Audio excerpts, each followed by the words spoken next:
Troubleshooting wireless boils down to you've got some kind of client that can't access a wireless access point.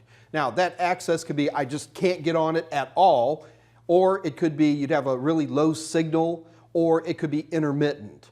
Any of these problems all boil down to really looking at the same places, and it's just a matter of how bad they are in terms of how much damage they're going to cause in terms of either not letting you connect at all, or being a really low signal, or being intermittent. It's really the same problem. So let's talk about what those problems are.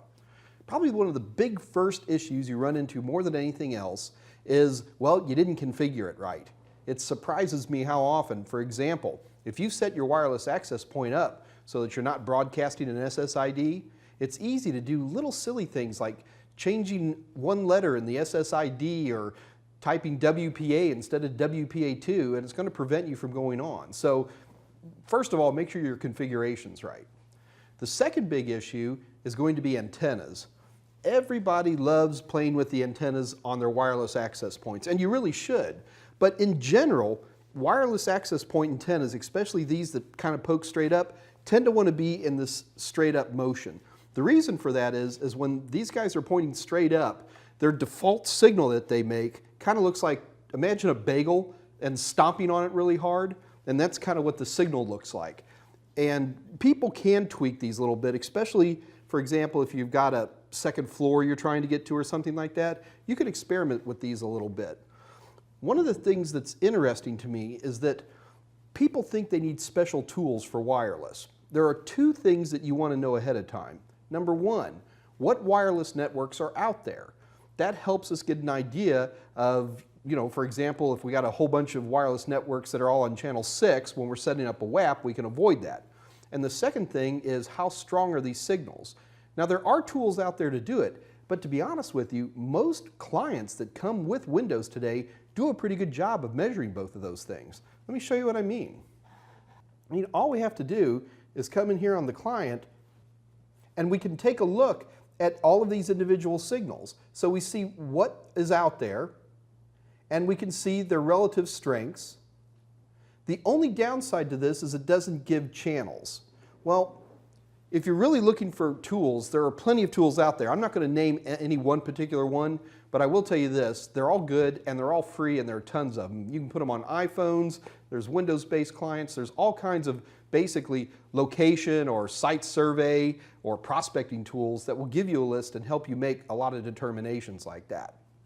All right, now, the other thing I want to do is I want to go into this router's configuration. This is a wireless router, and this is a really cool one, and he's got some settings I think you're going to find interesting. All right, as we come into here, there's just a couple of things that they're kind of fun. First of all, here's wireless SSID broadcast. If I don't want an SSID to be broadcast, I can just disable it right there, no big deal. However, there's a couple of others. For example, if you take a look down here, this particular wireless device actually supports multiple SSIDs, which is becoming more and more common today. But look where here it says AP isolation. AP isolation, for example, if I'm running this in a coffee shop, if I enable AP isolation, I'll be able to hook up to the wireless device, and I can get on the internet and whatever I might want to do. But what I can't do is see any other computers in the network. So that's a very, very handy tool. Now here's another tool that I want to show you. It's always a little tricky to find this guy. Here it is. This is transmit power.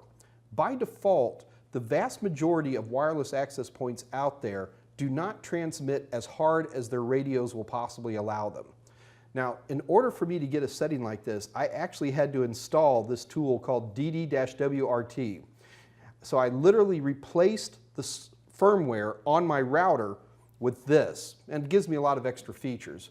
Trust me, Cisco probably would not want me to have this setting by default. So where it says transmit power, so by default it's 100, but you can see I can push it up to 251 megawatts. So it can actually give a lot more power and, in essence, take care of dead spots and other issues like that automatically. It's pretty neat.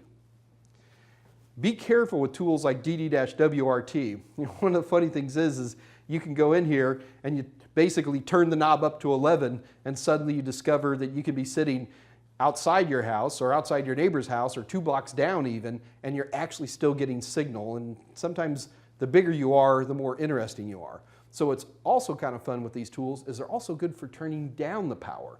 A lot of times when you've got things set up and you don't want other people connecting to you, just turn down the power enough. As long as it's good enough for your needs, you're in great shape. The other big thing with antennas, what I've got here is a very typical third-party antenna. You literally take the antennas that came with the wireless access point off and you put a guy like this on. These are very, very high gain antennas, and they will improve your signal quality. But one of the things you have to watch out for is this wire that leads from the antenna to the wireless access point. The longer this wire, the more reduction in gain you get. So you never want to add extensions to this. I've seen people where they always want to put their antenna way up high, and that's not necessarily a good thing. But even if they do, they end up using really long cables, and they actually get less signal as a result of it. All right. Now, these are good for taking care of most of the I can't connect or intermittent problems or really, really slow type situations. There's one more issue I want to talk about, and that's really making sure you have the people you want on your wireless network and not the people you don't want. So obviously with your encryption password, that's going to help. But let me show you one little fun thing called MAC address filtering. Now pretty much all wireless access points have some form of MAC filter. So if I can come into MAC filter here, and we can either, right now it's disabled, I'm going to enable it, and notice to get 2 choices. I can prevent clients listed from accessing the wireless network, or I can permit only the clients listed to access the wireless network.